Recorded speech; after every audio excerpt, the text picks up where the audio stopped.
Salmos de número 84, verso 1 diz assim: Quão amáveis são, Senhor, os teus tabernáculos, Senhor dos exércitos. A paz do Senhor Jesus, que a graça e a bênção do Senhor Deus esteja sobre você neste instante, sobre a sua família, que o Senhor continue com as mãos misericordiosas sobre as nossas vidas e que tenhamos um domingo de paz. Que esta manhã na Escola Bíblica Dominical seja um momento de comunhão, um momento de edificação, um momento de adoração e, sobretudo, um momento de bênção sobre as nossas vidas. Que Deus abençoe você de perto, você de longe, você que está impossibilitado de chegar à Escola Bíblica Dominical neste domingo, hoje, dia 5 de março do ano de 2023, quem sabe por motivo de trabalho, por motivo de enfermidade, algum internamento que você esteja agora e não pode ir ao templo. A Rede Brasil de Comunicação tem essa bênção para lhe apresentar, trazer a Escola Dominical para onde você está. Isso é motivo de agradecermos a Deus. E eu quero agradecer a Deus em primeiro lugar por esta manhã, agradecer também ao nosso muito digno pastor, presidente, pastor Ailton José Alves. Que Deus abençoe o senhor, meu pastor, a toda a sua família. Agradecer a toda a diretoria, ao vice-presidente, pastor Samuel de Oliveira, sua família e todos os demais que compõem a diretoria da igreja. Queremos louvar a Deus pela vida também do nosso superintendente, o pastor Nadi Jackson Saraiva. Que Deus abençoe o senhor e sua família. Vamos orar? Vamos apresentar a Deus a nossa vida, o nosso culto, a nossa nação, a nossa família. Ore comigo, se você puder. Querido Deus e Pai, queremos te agradecer, Senhor, em primeiro lugar, pela vida, pela respiração. Te agradecer, ó Deus, por este momento maravilhoso de estar aqui na Tua presença. Que esta manhã, Deus, como as demais, seja uma manhã de grandes momentos na Tua presença. Que a Tua palavra flua, Senhor, e que sejamos edificados, alimentados por aquilo que Tu tens separado para nós. Abençoa-nos, Senhor. Veja cada momento especial que acontecerá neste culto, nesta Escola Bíblica Dominical. Te pedimos pela vida, Senhor, da nossa família, pela nossa nação, pelo Brasil. Abençoa as autoridades constituídas por Ti, Senhor. Nós te pedimos também pela vida da Rede Brasil de Comunicação. Continua abençoando este veículo de comunicação, Senhor. O nosso pastor presidente, pastor Ailton José Alves, sua família, pastor vice-presidente, pastor Samuel de Oliveira e família, e bem como toda a diretoria da igreja. Recebe toda a honra, glória e louvores, é o que nós te pedimos, no nome de Jesus, teu Filho amado, aquele Senhor que vive para todo sempre. Amém e amém.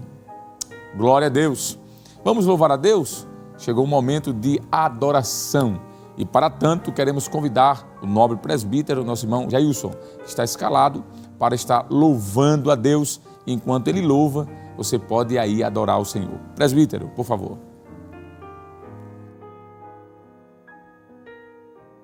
A paz do Senhor, meus queridos irmãos, estamos muito felizes em estar aqui na Escola Bíblica Dominical no Lar e já devidamente bem autorizados, vamos abrir as nossas harpas e louvar ao Senhor.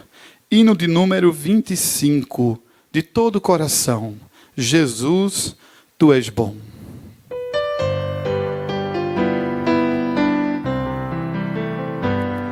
Meu Jesus, Tu és bom, Tu és tudo pra mim. Foste morto, mas vives em mim. Tu mereces louvor, ó Cordeiro de Deus. Tu és tudo, sim, tudo pra mim. Quero a Ti dar louvor, pois és Rei sobre reis. Tu és tudo, mas nada eu sou. Enche meu coração de ternura e paz, honra eterna e glória Te dou. O Teu nome é amor, pois Tu amas a mim, e eu quero andar neste amor. Confiando em Ti, meu Jesus, grande Consolador. Ó ungido de Deus, trazes paz e perdão, salvação, vida tens para os dos teus. Que mensagem do céu e de transformação, enviada do trono de Deus. Aleluia, glória a Deus. O nosso Jesus é bom. Glória a Deus. Hino de número 53, amados. Este hino fala de mais uma ordenança que nos foi deixada, a ceia do Senhor, a esperança da igreja. Glória a Deus.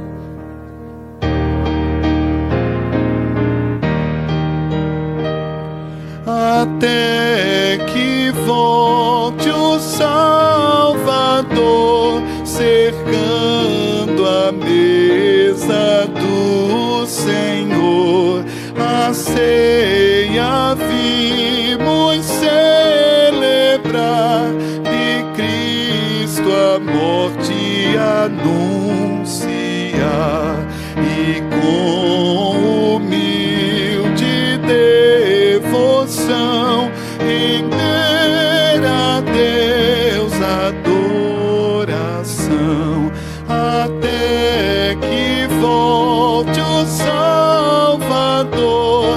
Aqui mostremos seu amor com viva fé e gratidão.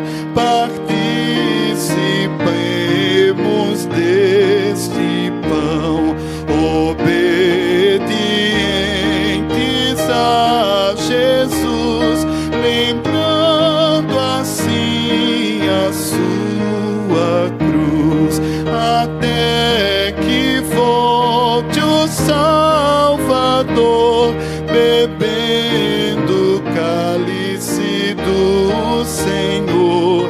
Seu nome queremos bendizer, e mais engrandecer o sangue que Ele derramou, o sangue que nos resgatou.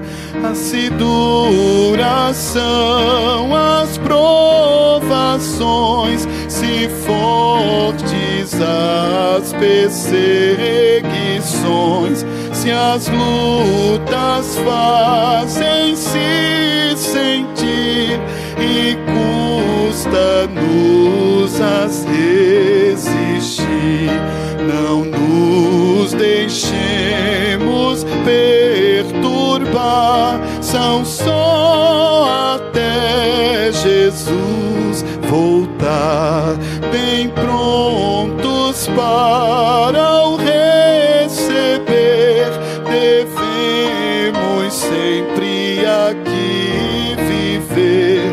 O tempo foge, o dia vem, a glória esperamos além, pois trabalhemos com fervor até que volte o Salvador.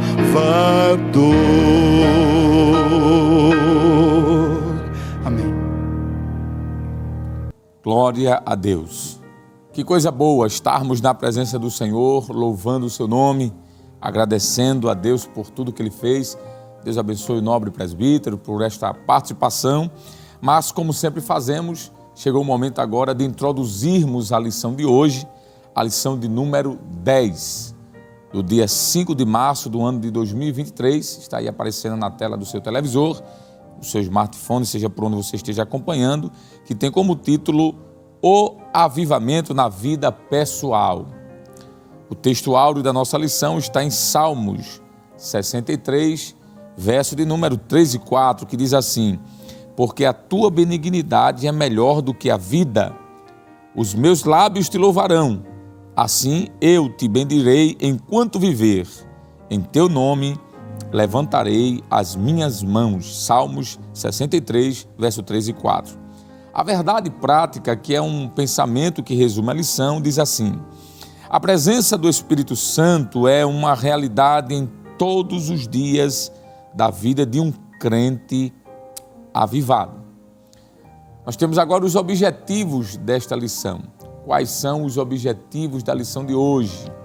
O primeiro objetivo da lição é compreender as características de um genuíno avivamento na vida do salmista. Em segundo lugar, conscientizar sobre a necessidade da prática constante das disciplinas espirituais cristãs para uma vida avivada. E terceiro e último, entender que uma vida cristã avivada é manifesta em bons frutos na vida pessoal do crente. Mas temos também a leitura bíblica em classe. Queremos convidar você a estar participando conosco, lendo conosco. Se você não possui um exemplar da Bíblia Sagrada ou você não está com a lição em mãos, você pode ler conosco o texto da leitura bíblica em classe, que encontra-se nos Salmos de número 63, verso do 1 ao 8. Quero lhe convidar a acompanhar conosco. Vamos ver o que a palavra de Deus nos diz. Se você pode ficar em pé, fique em pé. Se você não pode, fique sentado mesmo ou deitado, não há problema. Mas leia conosco. Salmos 63, do 1 ao 8. Diz assim a palavra de Deus. Ó Deus, Tu és o meu Deus, de madrugada te buscarei. A minha alma tem sede de Ti. A minha carne te deseja muito, em uma terra seca e cansada, onde não há água, para ver a Tua fortaleza e a Tua glória, como te vi no santuário. Porque a Tua benignidade é melhor do que a vida. Os meus lábios te louvarão, assim eu te bendirei enquanto viver. Em Teu nome levantarei as minhas mãos. A minha alma se fartará como de tutano e de gordura, a minha boca te louvará com alegres lábios. Quando me lembrar de Ti na minha cama e meditar em Ti nas vigílias da noite. Porque Tu tens sido meu auxílio, jubiloso cantarei, refugiado à sombra das Tuas asas. Versículo 8, vamos ler todos nós juntos? A minha alma te segue de perto, a Tua destra me sustenta. Glória a Deus. Que leitura maravilhosa, não é? Vamos aprender muito com este salmo. Eu tenho certeza que nesta manhã seremos edificados por Deus através da Sua palavra. Agora, como sempre fazemos, chegou o momento de agradecermos a Deus pelas Santas Escrituras, por nos dar a oportunidade de lermos a Sua palavra. Ore comigo. Pai, obrigado, Senhor. Obrigado pela Tua palavra que acabamos de ler. Obrigado, Senhor, por termos a oportunidade de nos inclinarmos diante da Tua santa revelação que é as Escrituras Sagradas. Pedimos a Tua bênção sobre a vida dos Teus servos que estão nos acompanhando neste culto, pela vida do Teu Filho que estará ministrando a Tua palavra. Usa-o poderosamente, Senhor, para que ele faça, Senhor, como sempre, sendo usado por Ti em Tuas mãos. Receba toda a honra, glória e gratidão. Abençoa a nossa família, abençoa o nosso país, abençoa a Tua igreja, abençoa, Senhor, a Rede Brasil de Comunicação. Isso nós Te pedimos e Te agradecemos, Senhor, no nome de Jesus. Amém e amém e amém. Glória a Deus. Chegou agora a hora de contribuirmos. O culto ao Senhor, ele é feito de oração, leitura da palavra, contribuição e meditação. Então chegou o momento de contribuirmos. Você que está em casa e sente o desejo de continuar abençoando esta obra para que ela prossiga, para que ela não pare, você pode fazer isso, você pode contribuir. E a contribuição é bíblica, tanto no Antigo Testamento quanto no Novo. Nós vamos ver orientações de Deus quanto à prática dos dízimos e das ofertas. Você pode sim ser um abençoador desta obra. Você pode sim ser aquele que investe no reino de Deus. E para tanto, nós queremos disponibilizar para você veículos, meios pelos quais você pode contribuir. Esta igreja, a Igreja Evangélica Assembleia de Deus, é uma igreja séria, como outras também, que tem levado a sério o evangelismo, levado a palavra a outros países, obras sociais, na obra de comunicação como a Rede Brasil. Para tanto, tudo isso precisa de um custo e nós estamos aqui para fazer isso. Queremos lhe convidar, você que quer ser um ofertante, você que é dizimista e quer fazer isso, faça agora. Nós temos vários veículos de contribuição. Você pode fazer da forma que lhe achar melhor. E vai estar aí aparecendo na tela algumas opções para você contribuir. Tanto você pode acessar pelo www.iadpeplay.org.br, é o canal oficial da igreja. Você vai acessar e você vai lá no ícone Quero Contribuir. Você vai rolar a página e quando você abrir, tem aí vários motivos. Você pode estar contribuindo por um voto que você fez, você pode estar contribuindo para a obra missionária, para a obra social, você pode estar contribuindo para que a Rede Brasil continue de pé. Você vai lá, clica lá no que você quer fazer e aí vai aparecer estas possibilidades. Pode ser pelo PayPal, pode ser pelo PagSeguro. Para quem está fora do Brasil, o PayPal é uma opção. Para quem está aqui, pode ser o PagSeguro ou também fazendo aí os depósitos bancários. Caixa Econômica, Bradesco, Banco do Brasil, estão aí as agências. Você pode tirar um print agora, tirar foto, corra aí, pegue seu celular, tire uma foto. Ou então, você pode simplesmente apontar a câmera do seu celular para esta marca aí do QR Code, que é uma forma também de você aproveitar de forma mais ágil e rápida e direto para a plataforma do banco e lá você vai poder fazer a sua contribuição pelo Pix. Lembrando que o Pix, a chave do Pix é o CNPJ da igreja, 10.632.404.1000 ao contrário, 51. Não precisa usar o barra nem o traço, você pode colocar tudo junto e aí vai abrir em nome da Igreja Evangélica Assembleia de Deus em Pernambuco. É bom que você confira o nome para que você não esteja enviando o valor para um outro caminho, tá certo? E aí você vai conferir os dados conforme a descrição e aí você vai colocar aquilo que Deus propôs em seu coração. Está aqui ao lado, quero dizer, todas as informações onde você pode estar printando mais uma vez, guardando até no seu celular para em outras ocasiões você estar fazendo a sua oferta.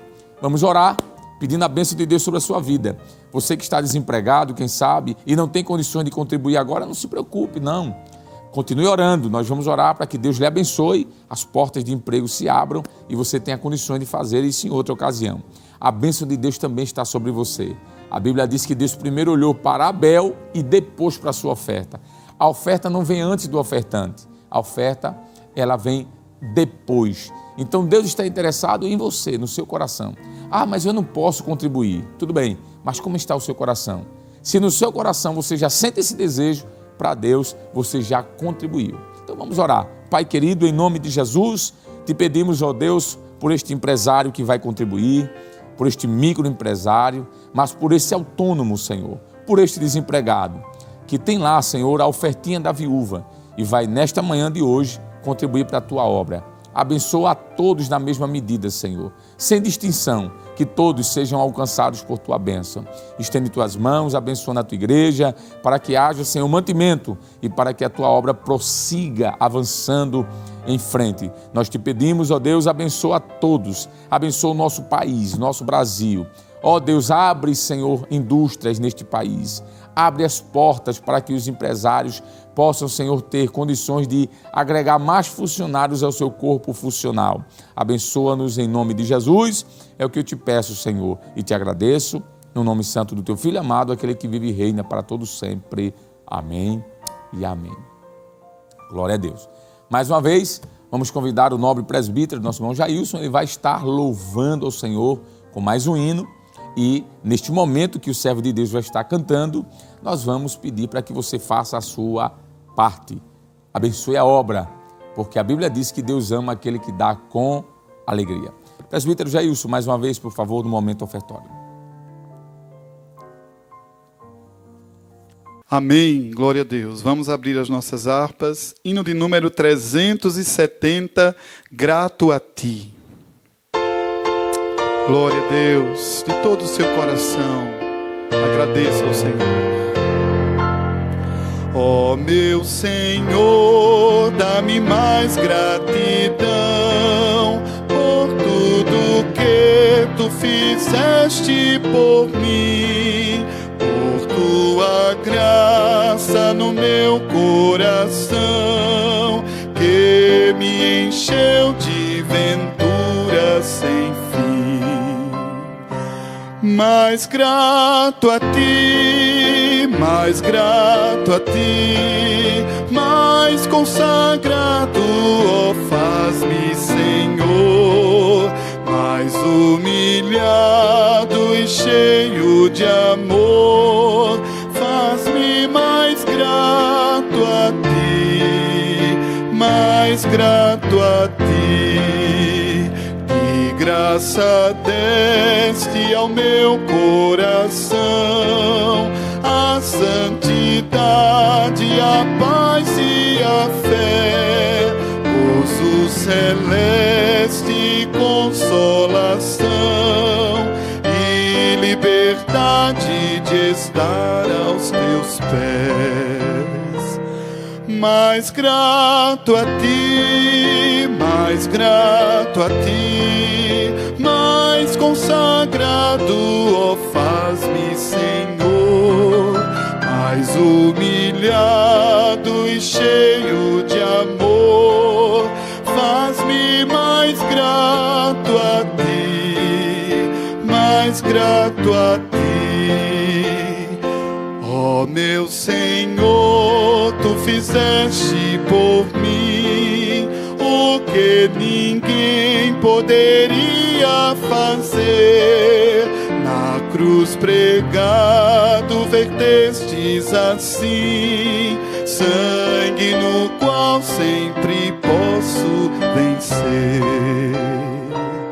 Mais grato a Ti, mais grato a Ti, mais consagrado, ó, faz-me, Senhor, mais humilhado e cheio de amor, faz-me mais grato a Ti, mais grato a Ti. Amém. Glória a Deus. Muito bem, chegamos agora ao momento especial. É o momento em que nos sentamos e vamos ouvir Deus falar conosco. Deixa eu lhe dizer uma coisa.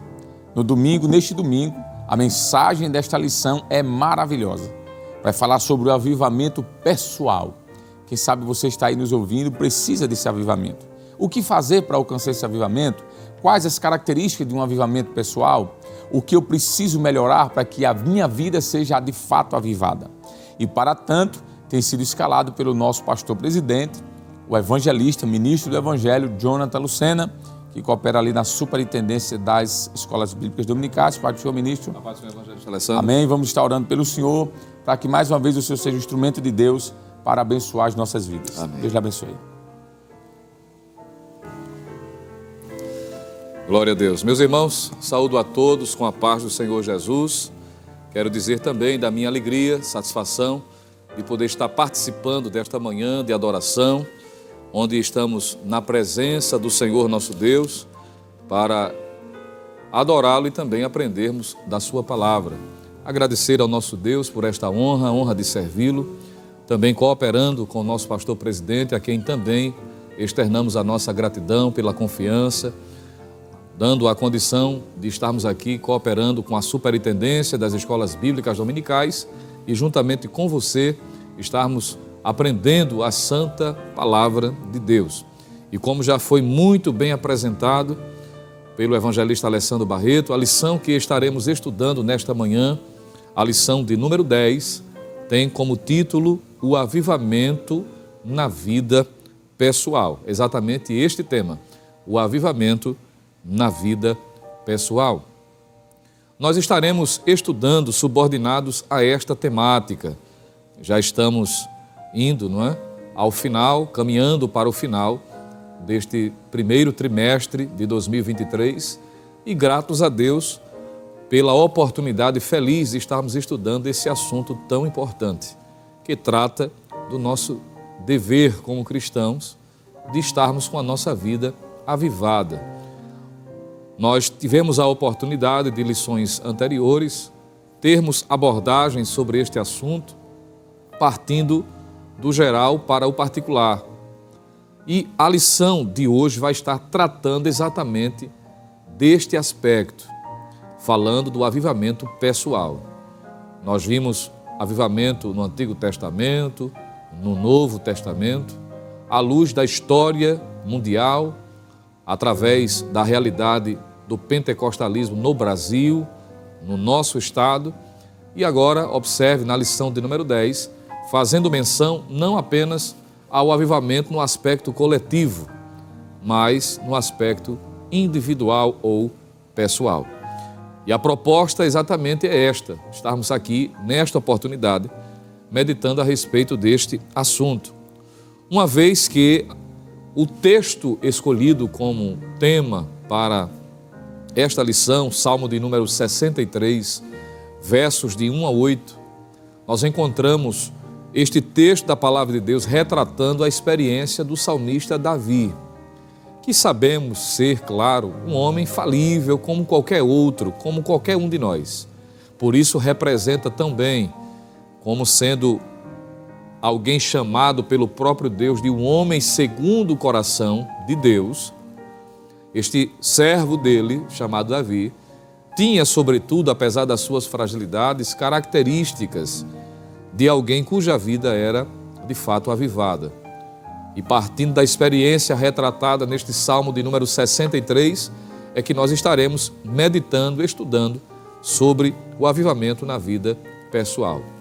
Se você está de posse da sua lição, você vai perceber inicialmente que o comentarista vai destacar uma palavra que é considerada como a palavra-chave desta lição de número 10, que é a palavra fervor, o que aponta para uma vida fervorosa, uma vida avivada.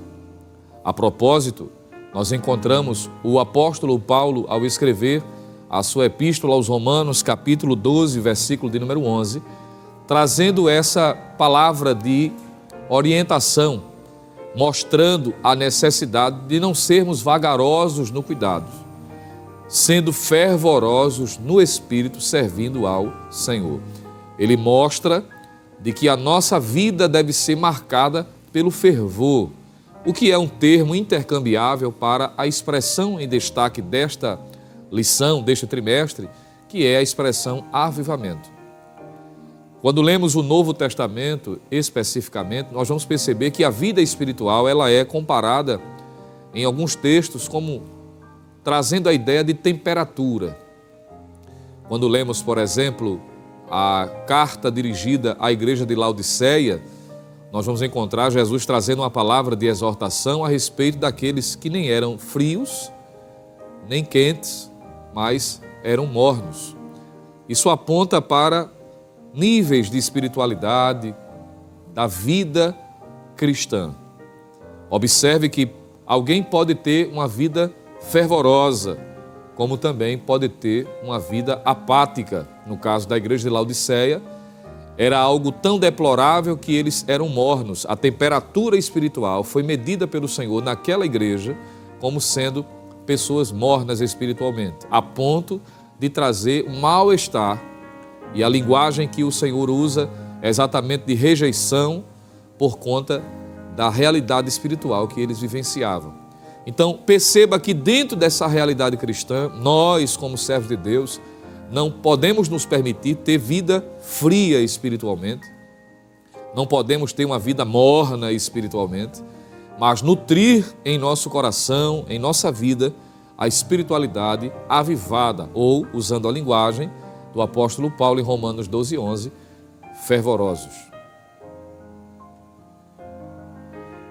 E é exatamente sobre esta verdade que a lição de número 10 ela vai circular, mostrar de que nós precisamos ter uma vida pessoal fervorosa.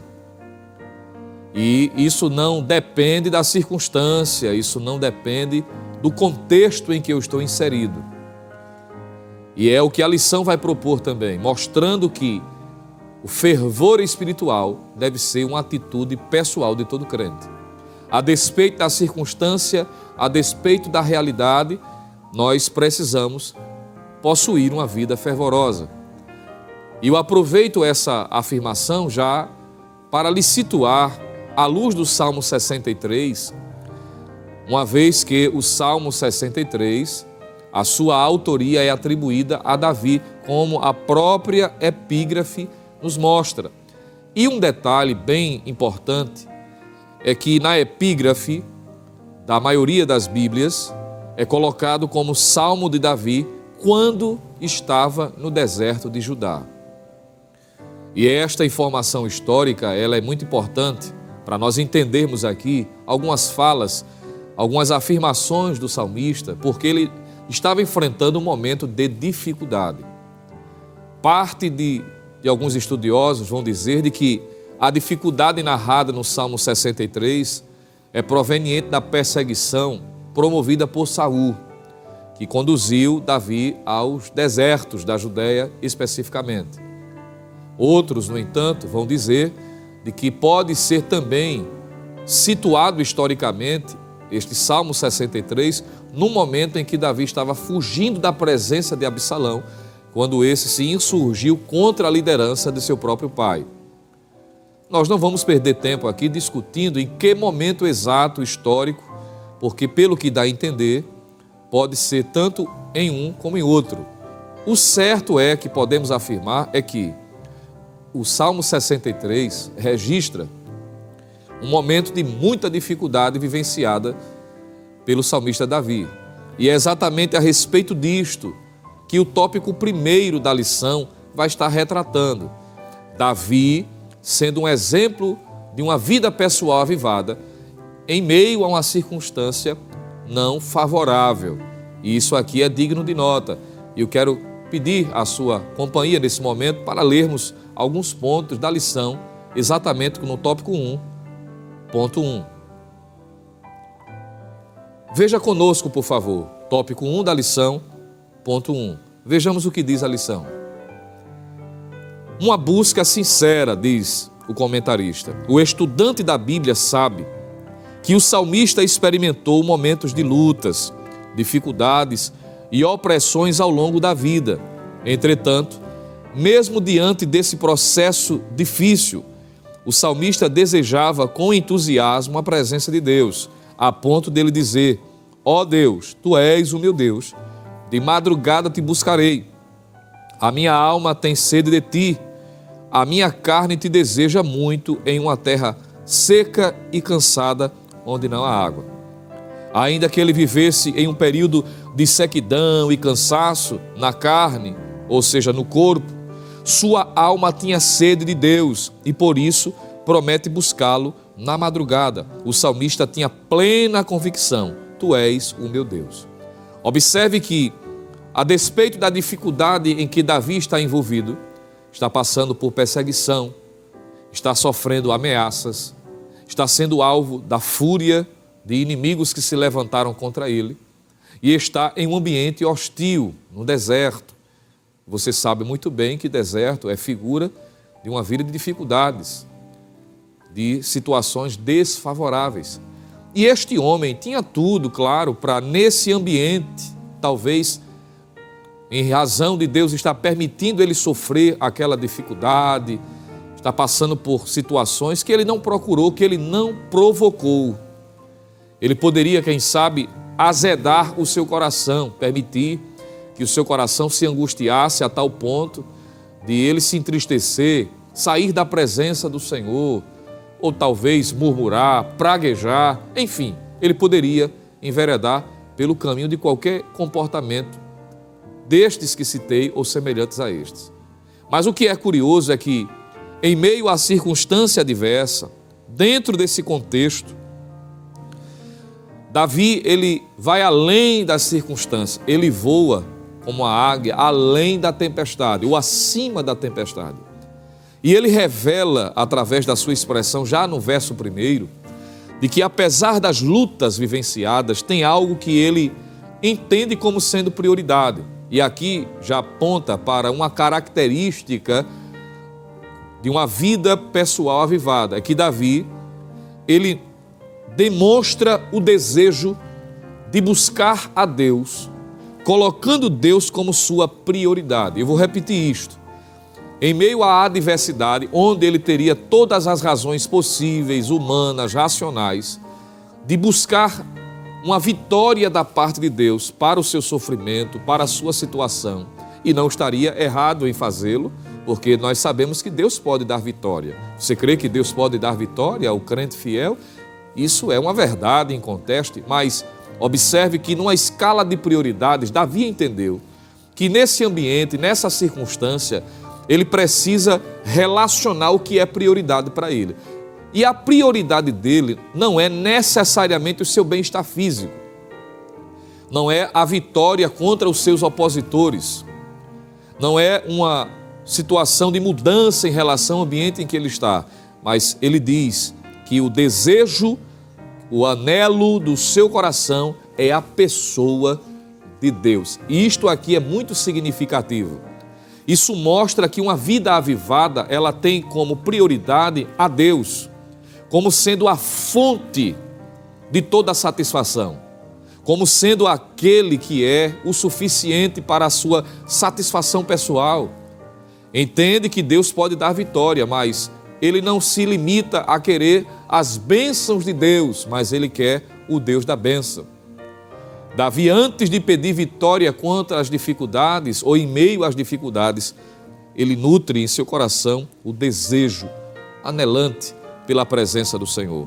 Que exemplo maravilhoso! Ele expressa sua comunhão, seu desejo pela presença de Deus. É o desejo dele estreitar este relacionamento. O seu anseio é a presença de Deus. Deus é a sua prioridade. O crente avivado, ele coloca a Deus como prioridade, como finalidade última da sua vida. Isso é marca de uma vida pessoal fervorosa. Deus é a sua prioridade.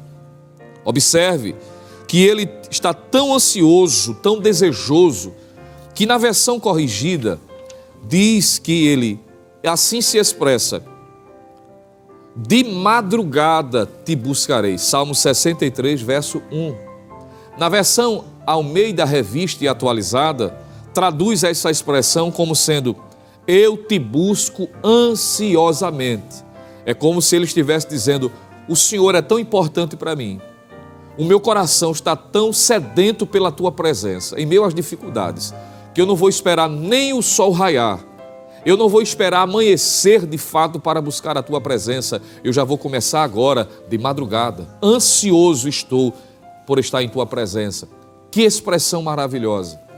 Isso mostra, isso retrata, isso caracteriza alguém cuja vida é fervorosa de fato, uma vida avivada, tem anelo, desejo ardente pela presença do Senhor.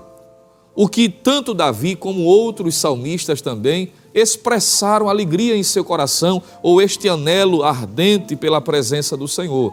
Já que estamos estudando a palavra de Deus, acompanhe comigo, por favor, Salmo de número 36, o verso 8 e o verso de número 9. Veja a expressão que nós encontramos aqui neste texto. Salmo de número 36, o verso 8 e o verso 9 diz assim: fartam-se da abundância da tua casa, e na torrente das tuas delícias lhes dás de beber. Pois em ti está o manancial da vida, na tua luz vemos a luz. Veja que expressão maravilhosa. O Salmo 36 também é de autoria davídica, e ele diz: pois em ti está o manancial da vida. Tu és a minha razão, tu és a minha fonte, tu és o motivo. Isso mostra o que a sua alma tinha sede da presença de Deus. E por falar em sede da presença, você há de lembrar a expressão do Salmo de número 42, o verso 1, que embora este salmo não seja de Davi, mas é de autoria dos filhos de Coré ou de Corá, mas o salmista neste Salmo de número 42 se expressa da seguinte forma, verso 1, também muito conhecido. Ele diz assim: como suspira a corça pelas correntes das águas, assim por ti, ó Deus, suspira a minha alma. Veja que ele faz uma comparação, e para seus dias, esse animal que, pelo desejo, pela necessidade, pelo anseio, sentia de longe o cheiro das águas e corria quilômetros, incansavelmente, perseverantemente, enfrentando os problemas mais difíceis, os perigos mais hostis, mas tinha o desejo de beber a água para saciar do seu corpo. Ele diz assim: da mesma forma, anseia a minha alma por tua presença. Não é pelas tuas bênçãos, mas pela tua presença. Que coisa maravilhosa. Ainda lendo o livro dos Salmos, se você me permite, vamos juntos ler ainda Salmo 146, o verso, ou seja, 143, verso de número 6. O salmista diz assim, Salmo 143, verso de número 6: a ti levanto as mãos, a minha alma anseia por ti como terra sedenta. Observe que ele agora compara, assim como a terra está seca, árida e precisa da água, ele está dizendo: semelhantemente, a minha alma anseia por ti. Tu és a minha prioridade. Isso é a característica de uma vida avivada, fervorosa. Deus é a sua prioridade. De madrugada te buscarei. Isso fala de anseio, de desejo, deixando claro que Deus é o seu maior bem. Ele, o Senhor, é a pessoa mais importante. Isso é uma característica de um servo avivado. Observe que nesse texto do Salmo 63, o salmista faz uso de elementos da natureza para descrever seu clamor e anelo desesperado pela presença do Senhor. Vida avivada, busca incessante pela presença de Deus. Mas observe que a nossa lição também destaca, tópico 1 ainda, só que agora no ponto 2, nós encontramos a lição fazendo menção de uma outra afirmação de Davi. Acompanhe conosco a leitura também deste ponto da lição. Tópico 1, ponto de número 2, contemplando e bendizendo ao Senhor. Veja o que diz a lição. O salmista também tinha um anseio em ver a fortaleza e a glória de Deus, como ele pôde contemplar no santuário. Salmo 63, verso 2. Esse contato glorioso com o Deus da glória gera na alma do ser humano o reconhecimento da benignidade divina. Por isso, os lábios do salmista louvarão ao Senhor, e ele o bendirá enquanto viver, tendo o nome do Senhor erguido em suas mãos. Aqui podemos aprender com ele a respeito da disposição da alma em contemplar a glória do Senhor e bendizê-lo por toda a vida. Segundo o salmista, é possível viver essa realidade espiritual diante de um contexto completamente oposto à presença de Deus. Somente um verdadeiro avivamento espiritual na vida do crente é capaz de fazer isso. Glória a Deus. Observe que o salmista retrata uma experiência singular. Primeiro, que ele já tinha vivenciado, pois na versão atualizada, Salmo 63, o verso de número 2, ele diz assim: assim eu te contemplo no santuário, para ver a tua força e a tua glória. Este homem se reporta à experiência singular que ele teve, que marcou a sua trajetória, que no santuário ele contemplava a glória de Deus, a presença do Senhor. Ele havia sido marcado por momentos de adoração, seja de forma pessoal ou coletiva, em que na presença de Deus, ao apresentar suas ofertas, apresentar o seu culto, ele pôde contemplar a grandiosidade de Deus. Davi prioriza, observe, ele faz menção a um lugar específico, que ele demonstra ter anelo de estar também. Ele mostra desejo do seu coração de contemplar a Deus no santuário. Aqui está a possibilidade da tradução, tanto se reportando a uma experiência passada, como um anelo presente. Eu te contemplo. Isso fala do anelo, o desejo, apesar dele estar peregrinando pelos desertos da Judéia, longe do lugar da habitação, da glória de Deus, mas ele tem desejo, ele tem anelo de contemplar a Deus no santuário. Isso aponta para uma segunda característica, não menos importante, é que aquele homem tinha desejo pela presença de Deus e anelo pela casa de Deus, pelo santuário, o lugar onde o povo de Deus se reunia. Isso aqui é digno de nota, de uma observação. Aquele homem, em momento nenhum até então, ele está pedindo uma mudança da sua circunstância, mas ele está retratando o que é prioridade para ele. E a prioridade para ele é presença de Deus e estar na casa de Deus, no santuário. Santuário aqui, claro, não entenda como templo ainda, porque essa experiência é vivida por Davi e o templo vai ser construído no período de Salomão.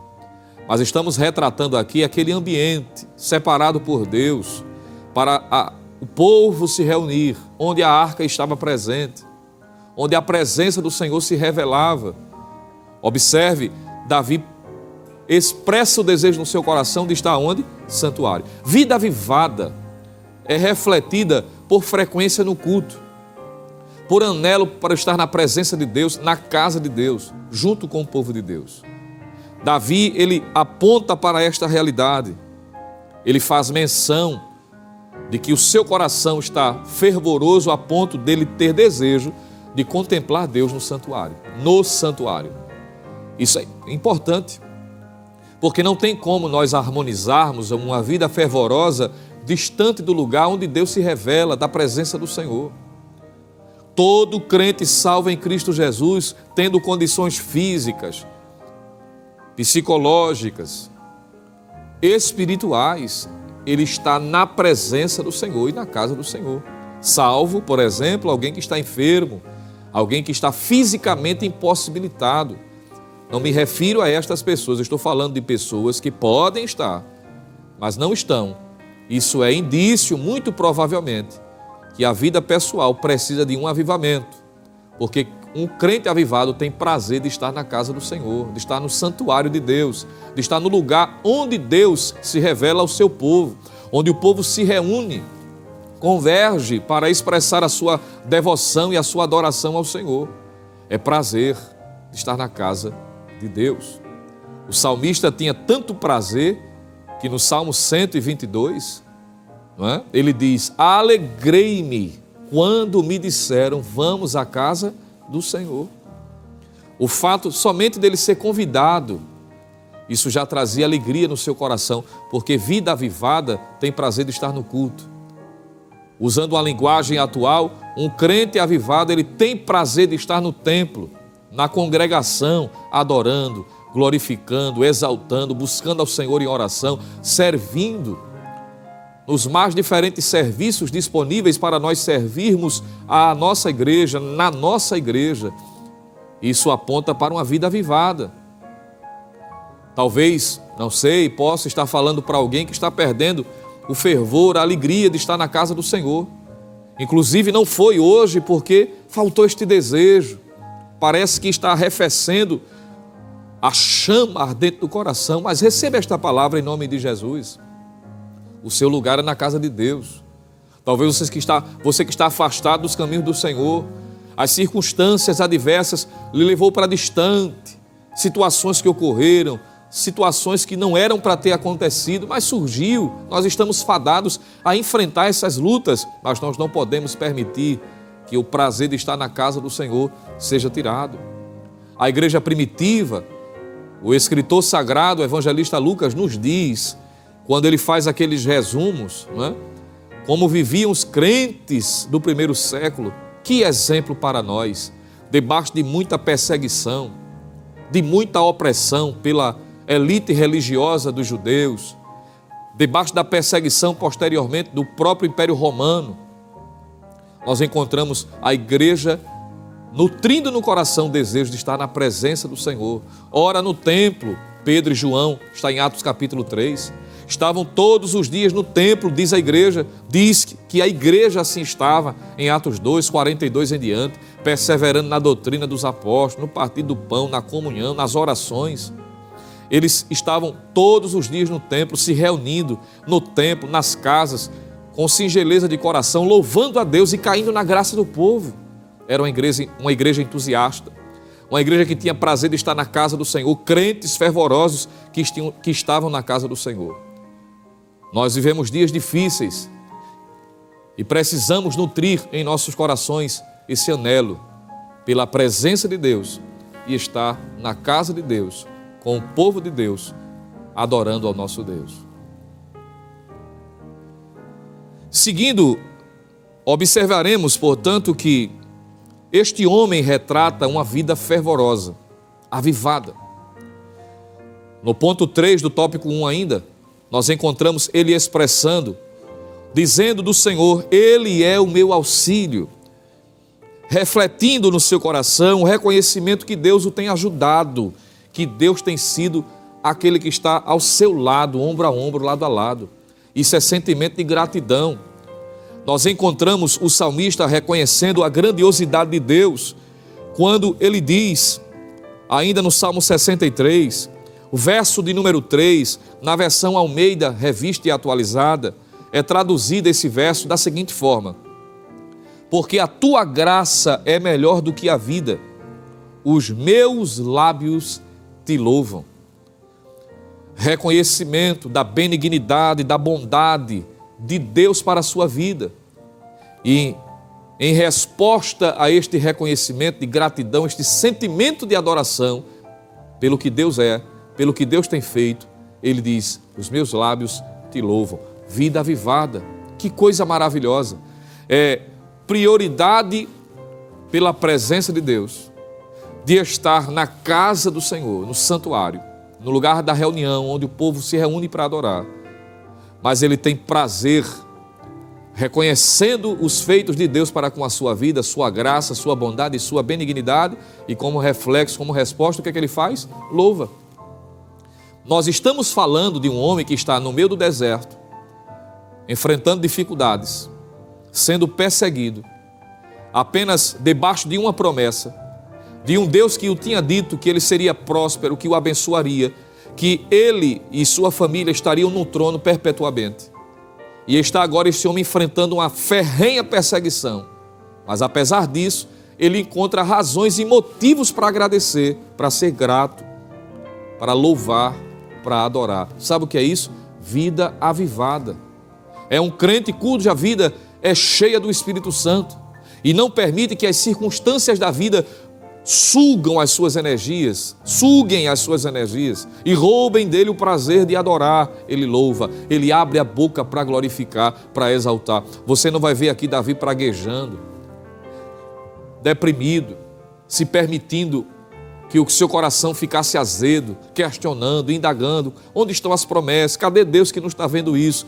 Mas ele, dentre as dificuldades, ele encontra razões para louvar ao nome do Senhor. Sabe o que é isso? Avivamento. É uma vida avivada, fervorosa. No verso de número 7 do Salmo 63, ele diz ainda, porque tu me tens sido auxílio, à sombra das tuas asas eu canto jubiloso. Veja, ele não somente canta, porque alguém pode dizer, cantar por cantar, alguém pode cantar, emitir sons, palavras, frases, estrofes, mas observe que ele diz assim, canto jubiloso, com alegria. E essa alegria aqui não é uma alegria por conta da ausência de lutas, mas em meio às lutas.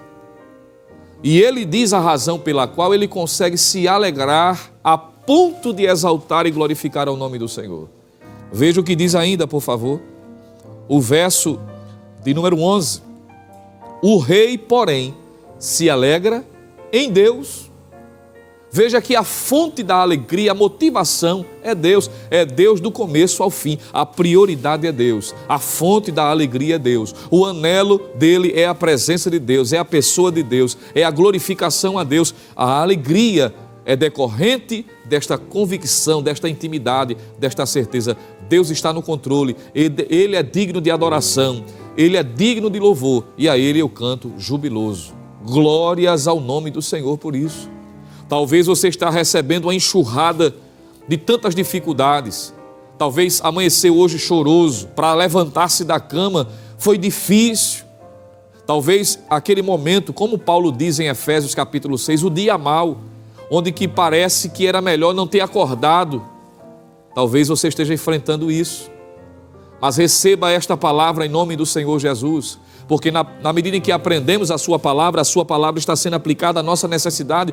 Em meio às dificuldades, aos desertos desta vida, você tem motivos de sobra para adorar e engrandecer ao nome do Senhor. O diabo quer roubar de você esta convicção, esta certeza de que Deus está no controle, mas desta manhã receba ânimo, uma injeção do céu, para abrir a sua boca em gratidão e dizer: louvado seja o nome do Senhor, porque Deus é a fonte da sua alegria. Assim como Abacuque, que começou o capítulo 1 de seu livro, questionando também capítulo 2 sem entender, até que Deus abriu o seu entendimento. E ele finaliza o capítulo de número 3 dizendo: ainda, e ele vai narrando coisas adversas que podem ainda acontecer. Ele diz assim, mas ainda ele diz no capítulo 3, versículo 17, todavia, apesar de tudo isto, não é isso que vai reger o meu comportamento, não é isso que vai ditar a minha conduta.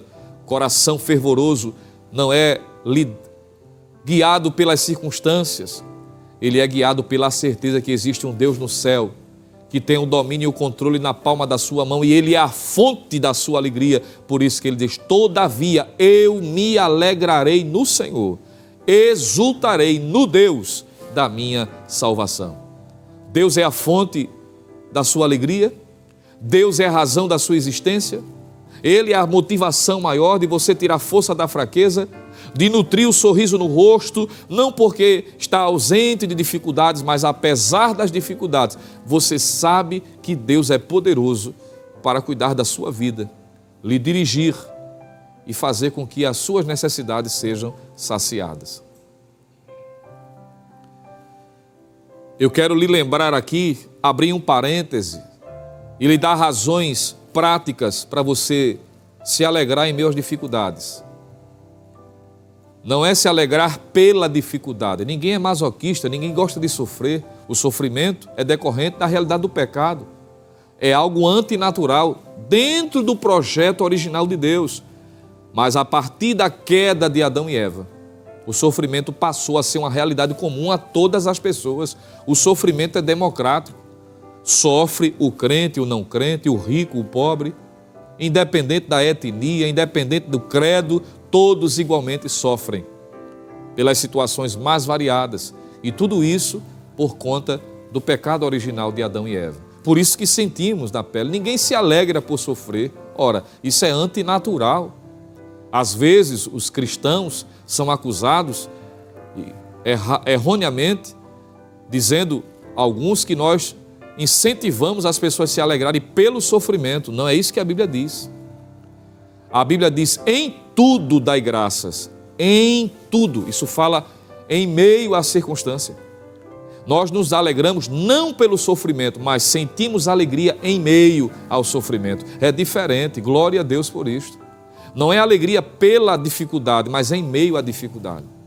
E eu queria aqui registrar, a lembrar você algumas razões pelas quais nós sentimos alegria em meio ao sofrimento. Primeiro, porque sabemos que esse sofrimento é passageiro. Tiago diz isso no capítulo 1, versículos 2 em diante. Ele diz que nós devemos nos alegrar pelo fato de passarmos por várias tribulações ou provações, ou tentações, como diz a versão corrigida. Passar diz, olha, vai passar. Essa luta tem um meio, um começo, um meio e um fim. Está passando. Talvez você está dizendo assim, mas já faz tempo que eu estou nela. Mas vai passar. Uns passam mais rápido, outros passam mais demoradamente. Tem uns que passam num avião supersônico, no instante que passa pela luta, né? Por aquela circunstância, mas tem outros que demoram um pouco mais. Mas vai passar. Vai passar. E é por isso que nós sentimos a alegria do alto em meio à dificuldade. Vai passar. Nós sentimos alegria porque entendemos que em meio ao sofrimento Deus está nos ensinando. O sofrimento é pedagógico. Deus reverte o mal em bem.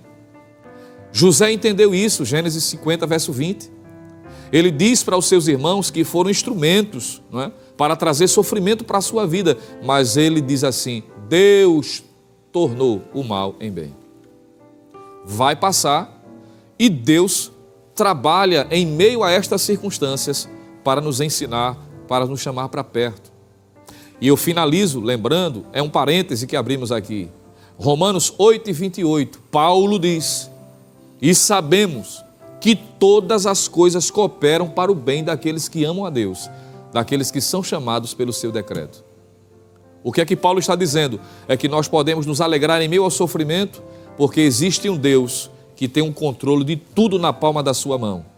E que nada foge do seu controle e da sua soberania. Não me pergunte na prática como isso funciona, mas Deus tem a competência, isso é, da economia divina. Ele consegue administrar a liberdade dada ao ser humano, as circunstâncias mais variadas, mais diversas, e consegue fazer com que tudo venha convergir para que o seu propósito soberano seja realizado na vida de tantos quantos o amam, que o colocam como prioridade.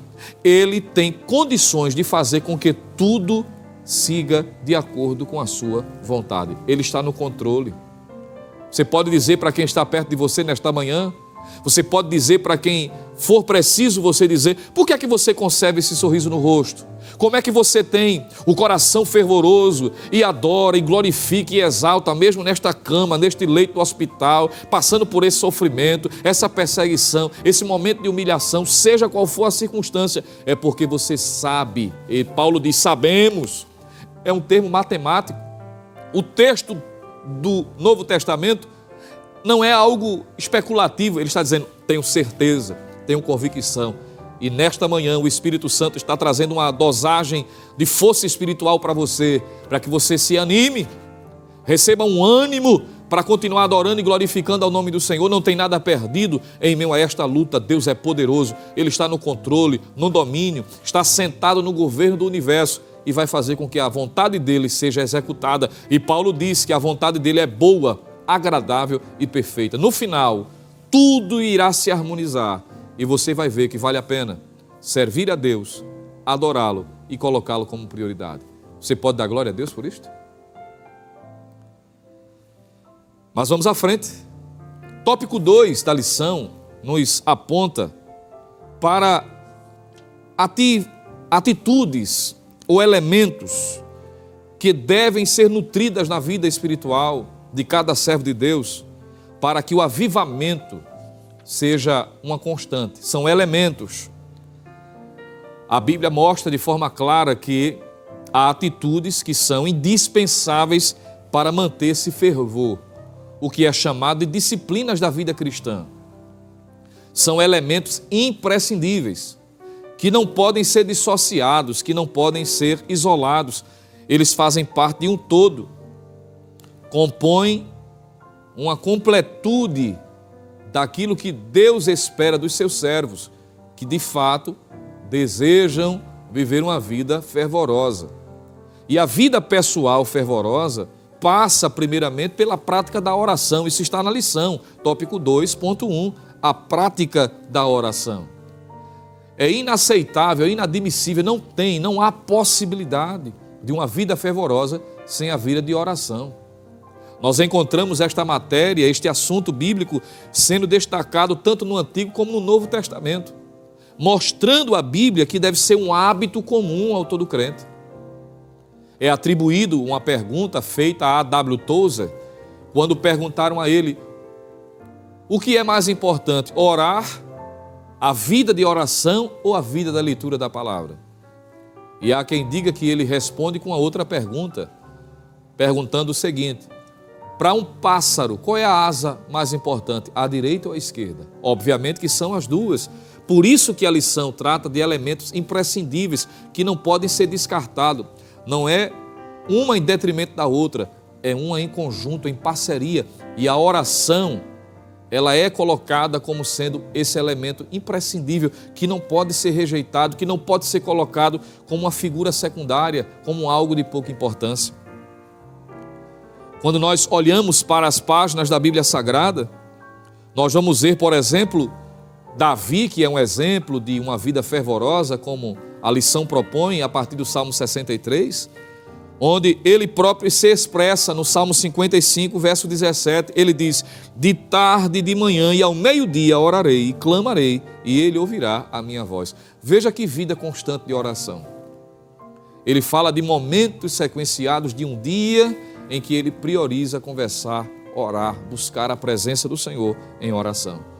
Em Daniel capítulo 6, versículo 10, nós vemos um homem cuja vida era muito ativa, primeiro-ministro, um dos primeiros ministros ali da corte babilônica, um homem muito ocupado, mas ainda assim ele tinha como hábito, como costumava fazer, orando com a porta ou a janela aberta, melhor, 3 vezes no dia, se colocando de joelhos em direção a Jerusalém, orando, buscando ao Senhor. E quando veio a adversidade, não foi que Daniel passou a orar. O texto é claro em dizer que ele orava como antes costumava fazer. Ele não esperou a luta vir para viver uma vida de oração. Ele já a vivia. Quando a luta veio, nada mudou, não alterou a sua agenda, não alterou a sua prioridade. Ele segue colocando como prioridade buscar a presença do Senhor em oração. Quando nós olhamos para a igreja do Novo Testamento, nós vamos perceber o próprio Cristo viveu uma vida de oração. Ele tinha uma vida intensa, seu ministério frutífero, uma agenda repleta de atividades, mas constantemente ele colocava como prioridade passar a noite orando, vigílias de oração, momentos de oração, na presença do Senhor. E ele trouxe esta recomendação aos seus discípulos, da necessidade de orar, de buscar a presença. Em vários momentos, Jesus mostra-se orando, buscando ao Pai, como sendo o exemplo maior. Ora, se ele não abriu mão, e ele é o Deus encarnado, o Filho de Deus, não abriu mão da oração, imaginemos nós. Porque aqui muitos não têm vencido na vida espiritual, não têm conseguido viver uma vida maiúscula na vida espiritual, exatamente porque estão negligenciando a vida de oração. E aqui vai uma advertência para todos nós. Hoje vivemos uma vida muito ativa, uma correria muito grande. Eu estava esses dias conversando com a mocidade da congregação que damos assistência e lembrando isto.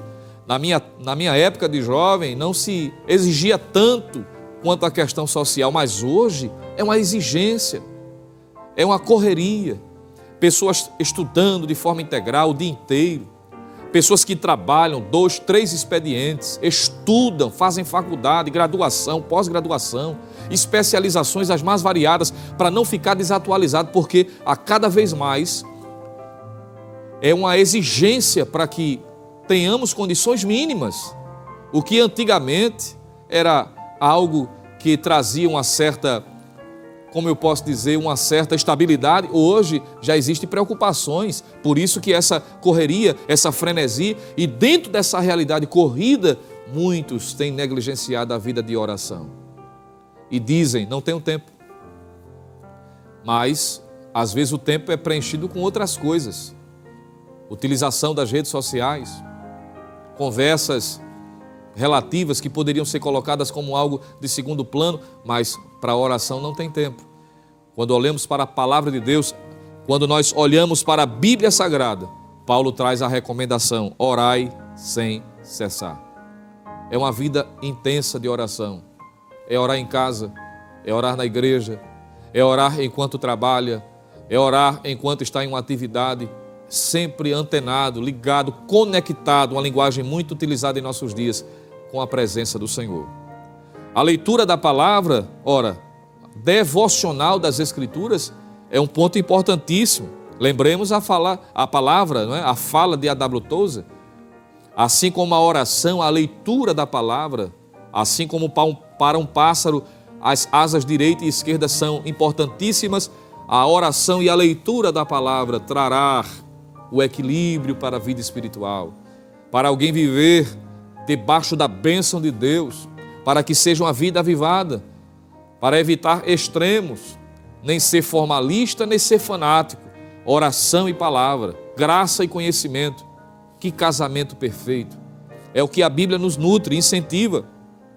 Nós encontramos a recomendação de Deus para Josué em um momento de muita necessidade. Em Josué 1:8, Deus disse a ele: medita na palavra de dia e de noite. E meditar aqui, de acordo com os judeus, era como a gente usa a linguagem aqui no Nordeste, é estar remoendo, estar refletindo, é ler um texto e ficar meditando, pensando, refletindo a respeito dele. Não é só ler por ler, mas aplicar sobretudo a sua vida e colocá-la em prática na sua vida diária. É importante. Nós encontramos hoje uma variedade imensa de Bíblias à nossa disposição. Temos a Bíblia no celular, no tablet, a Bíblia física, em versões mais variadas, tamanhos diferenciados. Nós temos a Bíblia à disposição das mais formas variadas possíveis, mas nunca se viveu um período tão difícil como o nosso, de analfabetismo bíblico. Pessoas que já não têm mais familiaridade, não colocam as Escrituras como sendo a prioridade, como sendo a necessidade de se alimentar dela. Assim como o corpo precisa de nutrientes para a sua sustentação, e por isso comemos regularmente, ao menos 3 vezes ao dia. Eu não vou nem mencionar os que comem um pouco mais, não é?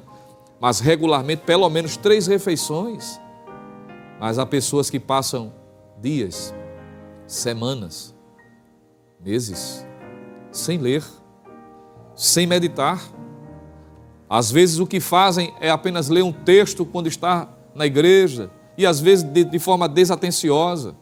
Já não tem mais aquele prazer, ler por ler. Não é ler para fazer sermão, é ler para aplicar a sua própria vida. É o que a Bíblia nos ensina. Práticas espirituais como o jejum, que está ficando obsoleto para algumas pessoas fazer jejum. Tem uns que nem sabem a definição, não entendem o propósito e a finalidade. São disciplinas da vida cristã que devem ser nutridas. Muitos servos de Deus na história do Antigo e Novo Testamento foram beneficiados, venceram lutas, cresceram na vida espiritual porque colocaram o jejum como sendo um elemento importantíssimo na vida cristã. Observe que nós estamos falando da vida diária. E finalizo seguindo o tópico de número 3, onde a vida pessoal e familiar do crente avivado é destacado. Porque observe, a Bíblia vai mostrar aspectos e âmbitos onde eu devo revelar essa vida avivada. Se a minha vida é avivada, eu serei avivado no templo, na casa do Senhor, orando, lendo a Bíblia, dedicando-me às disciplinas espirituais, à vivência como um servo de Deus, mas também na minha vivência no âmbito familiar. De forma resumida, porque o tempo já está chegando, nós encontramos o apóstolo Paulo escrevendo a sua carta aos Efésios, capítulo 5, versículo 18, dizendo àquela igreja que eles deveriam encher-se, deixarem-se ser cheios do Espírito Santo. Que expressão maravilhosa, não é? Enchei-vos do Espírito, disse Paulo. Só que o encher-se do Espírito ali não é só para a sua demonstração dentro do templo, ao cantar, ao pregar, ao orar, ao levantar as mãos, não é? Ao se emocionar, chorar. Tudo isso é bom, tudo isso é importante e faz parte. São aspectos importantíssimos também da vida cristã. Mas não é só isso. É também quando sai das 4 paredes do templo.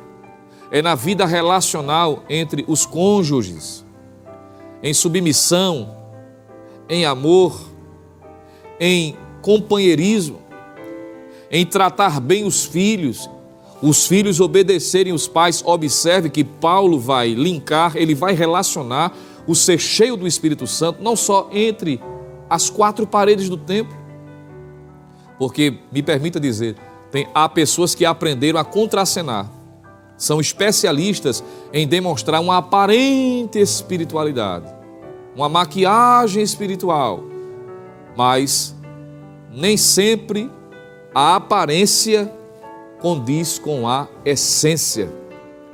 E na vida familiar a essência aflora, porque diante da família as máscaras caem.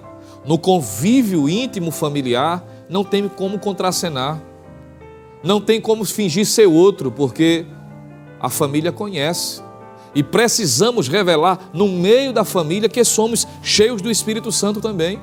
No relacionamento entre os cônjuges, de pai para filho, de filho para o pai. E isso fica retratado tanto no capítulo 5, na continuidade da leitura do contexto de Efésios 5:18, como também no capítulo de número 6. Observe que Paulo passa do ambiente religioso para o ambiente familiar. A propósito, como está a nossa vida fervorosa de avivamento no meio da família? Será que o cônjuge pode dizer para o outro: o meu marido, a minha esposa, é uma mulher cheia do Espírito Santo? Será que os filhos podem olhar para nós, pais, e dizer: o meu pai é um homem cheio do Espírito Santo, a minha mãe é uma mulher cheia do Espírito Santo? Será que os pais podem olhar para os filhos e dizer: meu filho é cheio do Espírito Santo? Aprove a Deus que a nossa família, que nós sejamos semelhantes à família de João Batista, cujos pais eram cheios do Espírito Santo, a própria criança, ainda no ventre de sua mãe, eram cheios do Espírito Santo. Uma família cheia da graça, cheia do Espírito Santo de Deus. Para que o fruto do Espírito seja manifesto em nossas vidas. Para que onde nós passarmos, alguém olhe e diga: verdadeiramente, ali vai um crente cheio do Espírito Santo. E ser cheio do Espírito Santo aqui, me entenda, não tem nada a ver necessariamente com o batismo com o Espírito Santo. Precisamos entender, isso aqui fala do fruto do Espírito. A palavra ou a expressão cheios do Espírito Santo, no Novo Testamento, é uma expressão que os estudiosos da Bíblia chamam de uma expressão polissêmica. É uma expressão que pode ter mais de um significado, dependendo do contexto em que ela aparece. De modo que ser cheio do Espírito Santo, em algumas porções do Novo Testamento, apontam para o batismo, isso pode ser visto em Atos capítulo 2, principalmente, como ser cheio do Espírito Santo. Pode ser também indicado como alguém cuja vida é marcada pela presença do Espírito Santo, dirigindo, guiando sua vida, o que não tem nada a ver necessariamente com o batismo com o Espírito Santo. Para ninguém pensar que só pode ser cheio do Espírito Santo neste molde de comportamento, de fruto, só quem já foi batizado com o Espírito Santo e fala em línguas estranhas, como cremos ser a evidência do batismo com o Espírito Santo. Ser cheio do Espírito Santo neste contexto que a lição está propondo é alguém que tanto é batizado com o Espírito ou não, mas a vida é controlada e dirigida pelo Espírito. É aquilo que Paulo disse aos Gálatas: vivei no Espírito, andai no Espírito e sejais guiados pelo Espírito. E, para finalizar, eu preciso lhe lembrar de que ser cheio do Espírito Santo não significa dizer o tanto quanto eu tenho do Espírito Santo em mim. Como alguns, às vezes, fazem uma comparação equivocada, como se o Espírito Santo fosse um líquido derramado em um recipiente, como se fosse uma água sendo colocada dentro de um copo, quando na verdade o sentido bíblico não é este. Não é o tanto quanto eu tenho do Espírito Santo, mas o que ele tem de mim. Não é a água dentro do copo, é o copo dentro da água. É o Espírito Santo como presidente, como líder, como aquele que guia, cuja presença é preenchida em todos os âmbitos da vida cristã. Não existe compartimentos que ele não possa estar atuando, dirigindo. É ter o Espírito Santo presente, mas também ter o Espírito Santo presidente, dirigindo, guiando. E isso só é possível não arbitrariamente, como se ele fosse nos tomar contra a nossa própria vontade. Não existe isso.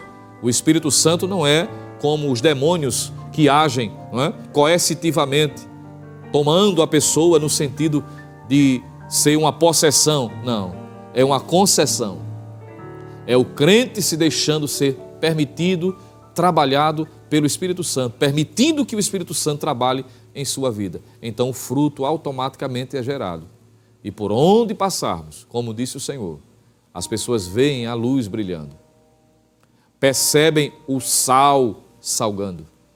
E o resultado é o nome do Senhor ser glorificado.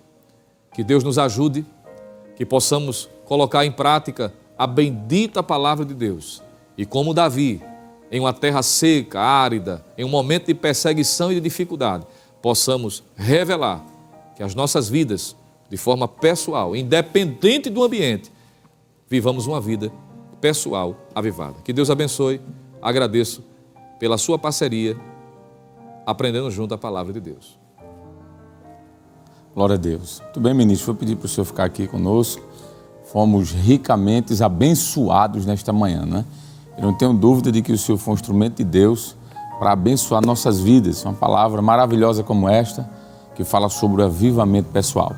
Nós vamos orar, pedindo a bênção de Deus sobre a vida daqueles que nos assistem, daqueles que acompanham o culto, melhor dizendo, e também sobre as nossas vidas. Pai querido, muito obrigado, Senhor.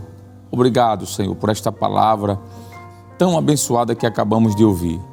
Nós te clamamos e te pedimos que o teu Espírito Santo venha nos ajudar, Senhor, para assim como o teu servo nos ensinou nesta manhã, possamos buscar andar neste caminho do avivamento, em oração, em leitura da tua palavra, na prática do jejum, da meditação, da adoração, mas sobretudo, Senhor, vivendo aquilo que a tua palavra nos mostra sobre o fruto do Espírito Santo. Continua abençoando a tua igreja. Abençoa também, Senhor, a Rede Brasil de Comunicação. Abençoa nosso pastor presidente, sua família, toda a diretoria da igreja. Abençoa aquele que nos assiste nesse momento, aquele que está cultuando conosco nesta escola bíblica dominical. Quem sabe aqueles que estão abatidos, que o teu Espírito Santo os levante, para que eles possam, de fato, viver uma vida de avivamento. Continua conosco, Senhor, é o que nós te pedimos, em nome de Jesus. Amém e amém. Continue na Rede Brasil, acompanhando toda a programação que se segue. Certamente a bênção de Deus estará sobre a sua vida.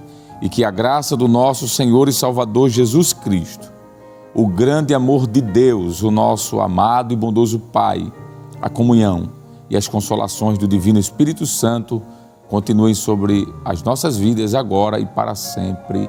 Amém e amém.